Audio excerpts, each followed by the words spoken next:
Hi, I'm Dr. Patty, and I'm going to talk to you today about irrational beliefs of food, body, weight, and eating. And so this is part 4. And if you are interested in doing some work on your inner dialogue about body, food, weight, and eating, this is the space for you. We're talking about beliefs today. So a lot of times when you're trying to change habits or trying to change outcomes, those are two different things. So outcome would be weight.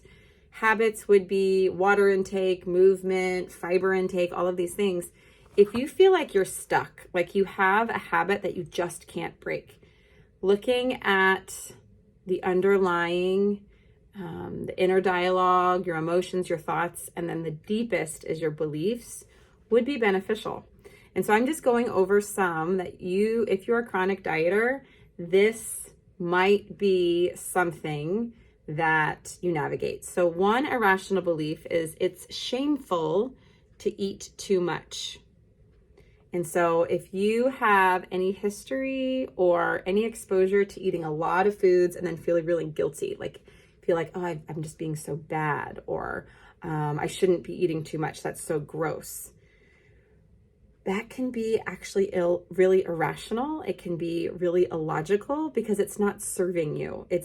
It's putting conditions on how you can show up in the world, where eating, you either eat or you don't. And sometimes you do eat more than what feels comfortable, and sometimes you eat less. So it can go both ways.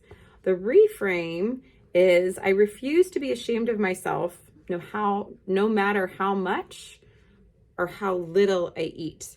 Now, what I didn't say is eat whatever you want in all quantities or restrict all the time.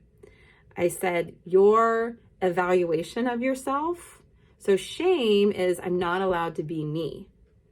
I'm afraid. I am ashamed. I don't want to show my true authentic self because it's embarrassing. And so embarrassment is a really interesting emotion that we develop later in life, in like your teens kind of. And so sometimes we get really embarrassed about behaviors and then we feel shameful about them. And so when we feel shame, we don't want to be honest with other people. We don't want to be honest with ourselves. And sometimes we learn that really early. Maybe you had an experience where you couldn't be yourself because it wasn't safe. Either you're going to be in trouble or you got punished, or there's maybe some sort of abuse, whether it be physical or emotional, or sometimes in a sexual abuse where you couldn't be who you really wanted to be because of danger. And so there's a lot to unpack there. But when it comes to food, maybe you experienced a culture where you weren't allowed to overeat.